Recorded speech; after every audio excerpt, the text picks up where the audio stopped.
Je cherche des diamants dans la boue, c'est la phrase exacte qui pourrait résumer ma vie. C'est-à-dire que j'ai l'impression en permanence d'être face à un dispositif opaque. Cette vie, elle est difficile parce qu'on ne sait jamais ce qui peut se passer. Et que j'ai l'impression, dans cette masse informe, obscure, de parfois trouver quelques éclats et de plonger pour les chercher. Alors ça peut être autant les œuvres que des moments de bonheur ou des moments de beauté.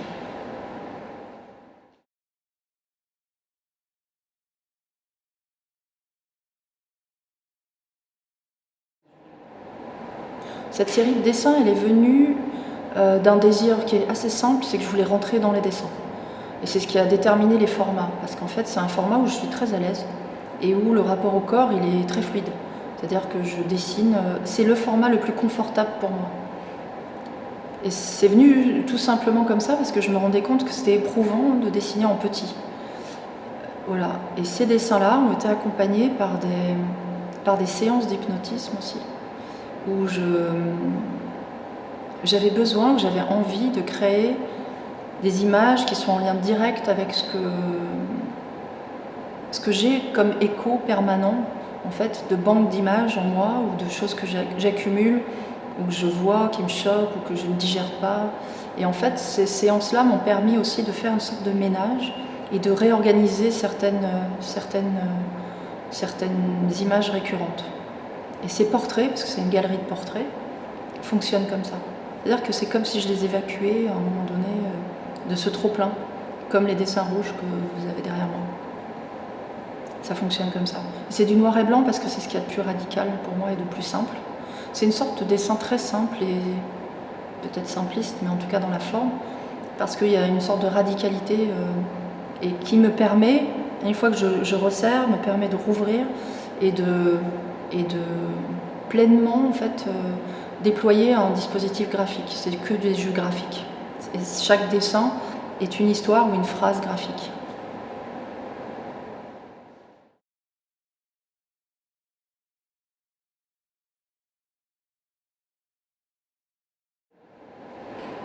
Alors cette série, elle est venue d'un moment un peu charnière, qui est que je suis partie à New York en résidence. Et quand on vous invite dans une résidence, c'est un peu particulier parce qu'il y a des attentes très particulières de travail, d'efficacité, de rendement, etc. Et d'adaptation aussi, parce qu'il faut s'adapter très vite à un dispositif. Et moi, je suis arrivée à New York et je me rendais compte que j'étais là pour d'autres raisons. C'est-à-dire que je cherchais quelque chose qui n'était pas de l'ordre purement professionnel, c'est-à-dire du réseau, etc. Et je me suis rendu compte aussi que c'était finalement assez douloureux de voir tout le temps tout. De voir le travail, de voir la vie, de se projeter tout le temps, tout le temps, tout le temps. Donc, je me suis dit que peut-être ça pourrait être une solution de voir quelqu'un qui voit à ma place. Et je suis allée voir une voyante. Et cette voyante, avec quelques cartes et quelques indications, a pu déployer ma vie. Sauf que tout s'est renversé. Elle parlait de ma propre existence et comme elle parlait de ce que j'étais ou de ce que je suis ou de ce que je vais être, il y a une sorte de flux parallèle qui est arrivé d'images, parce que je crois que je suis vraiment une ultra visuelle. C'est-à-dire que je ne peux pas m'empêcher de voir des choses finalement, même si j'étais un peu... j'aurais préféré mettre un arrêt à tout ça et se dire le repos ça passe aussi avec ce suspens de flux permanent de choses qui arrivent. Et ce flux est arrivé en rouge, c'est-à-dire que je voyais les choses, elles me parlaient, j'avais des images en rouge qui arrivaient et qui accompagnaient précisément chaque élément qu'elles pouvaient relever, c'est comme des souvenirs. Et puis cette série de dessins que finalement j'ai faite, je suis rentrée et puis j'ai dû les évacuer. C'est comme si on les mettait sur le bureau, quoi. C'est-à-dire que ça sort et puis c'est là. Et qu'est-ce qu'on en fait de ces images qui sont en trop? Et ben, en fait, j'ai décidé de les dessiner. Et puis finalement, depuis je sais pas, 4-5 ans, c'est devenu un journal. C'est-à-dire que je me souviens de chaque moment, de comment le dessin est arrivé et qu'est-ce qu'il dit exactement, parce qu'il révèle des choses, il révèle aussi des angoisses, mais aussi des attentions, il révèle des souvenirs, ou même des projections. Parce qu'effectivement, il y a de la prémonition aussi dans tout ça. Et cette série, elle se tient, tous les dessins se tiennent les uns avec les autres. Il n'y a pas d'unicité, quoi. Il n'y a pas d'unique. Il y a une phrase, c'est comme une phrase avec plein de mots. C'est comme un texte, c'est un livre, si on peut imaginer ça comme ça. Il n'y a pas de mot isolé.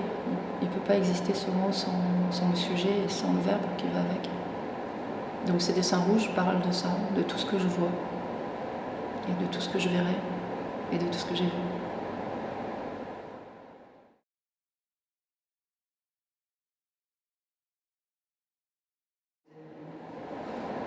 Cette mezzanine, je l'ai pensée comme une nature morte, déployée.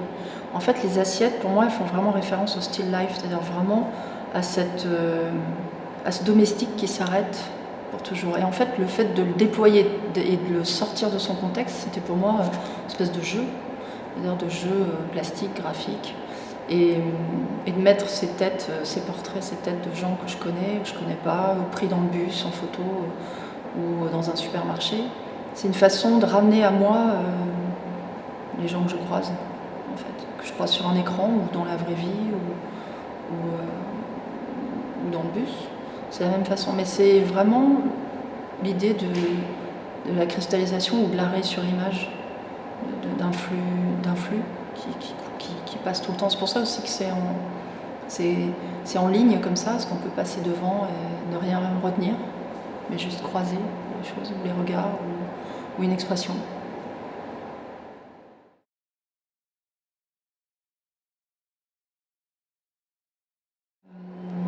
L'œuvre sonore qui est diffusée dans l'exposition est une œuvre qui en fait accompagne, ou en tout cas donne corps et donne une autre dimension aux pièces. Parce que j'avais pas envie que tout reste au niveau du visuel et qu'on soit juste dans une perception ou avec quelque chose à distance.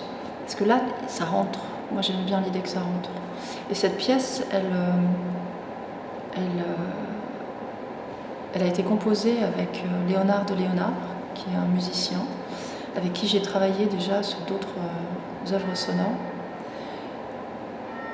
Et on a travaillé en binôme comme si je travaillais une sculpture, c'est-à-dire qu'il y a de l'espace, de la longueur, de la lourdeur,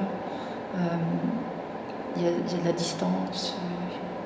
Travailler une pièce sonore, c'est comme travailler une sculpture dans du marbre, c'est la même chose. Et lui est maître de ses outils et moi je lui demande de tailler. Et cette pièce-là accompagne également une performance qui aura lieu le soir du vernissage, qui est réalisée par des actrices et qui, elles, vont non pas juste être dans le son, mais également être dans le corps en lui-même. Et j'avais envie qu'il y ait une sorte de pluralité. La prochaine fois, peut-être qu'on pourra manger quelque chose ou sentir. Là, il y a la terre pour l'odeur. Et j'ai pensé cet ensemble comme une sorte de territoire. On pourrait peut-être encore creuser un peu et trouver d'autres choses. C'est-à-dire que là, certains éléments sont disposés comme une sorte d'archéologie figée, mais peut-être qu'en dessous, il y a encore des choses à révéler. Qu'est-ce que je peux dire d'autre?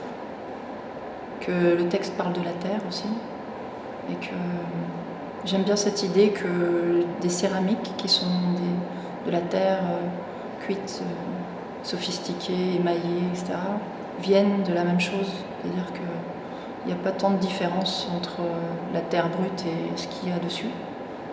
C'est une tête de cycle, et puis si je casse tout redeviendra en poussière. Il pourra être mélangé à la terre. Et dans le texte, ça parle de ça. Ça parle de comment on part d'une chose et on y revient, et une sorte de boucle sans fin.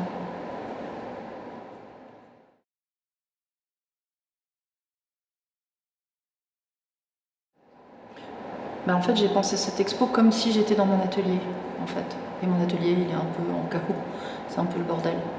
Et en fait, j'avais envie... Alors finalement, je me rends compte que je ne suis pas exactement à l'endroit où je voulais, parce que j'aurais pu faire x2, x3, x5, x10.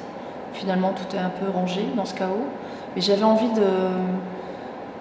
d'être au plus près de tout ce qui se passe à l'atelier, c'est-à-dire tout ce que j'engendre, la céramique, des dessins, des ensembles, et j'avais envie de montrer ça, et pas d'être dans une expo rangée, mais plutôt en vie, avec un panel de matériaux qui est à peu près celui que j'utilise régulièrement, tout le temps.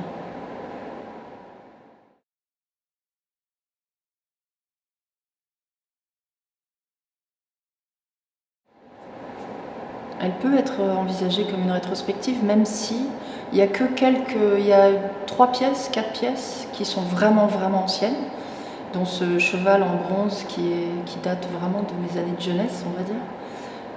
Pour moi, la rétrospective ce serait compliqué à faire, vraiment, parce que vu la quantité de travail et vu l'amplitude des réalisations que j'ai pu faire, là, c'est une toute petite parcelle, en fait. Mais ce que j'aime dans ce projet-là, c'est que j'ai pu mettre des pièces anciennes qui sont finalement de la même histoire que celles que j'ai pu faire aujourd'hui. Et je me rends compte que la chronologie n'existe pas, finalement, parce qu'il y a des pièces qui émergent il y a 20 ans et qui sont finies aujourd'hui, ou qui font écho à des dessins ou à d'autres pièces aujourd'hui. Et je crois que dans ma façon de travailler, je n'ai pas une perception du temps aussi linéaire, et que c'est beaucoup plus cyclique ou récurrent. Enfin, il y a des choses qui reviennent comme des obsessions. Et c'est pour ça qu'ici, je voulais qu'il y ait ces preuves d'obsession qui datent d'il y a très longtemps.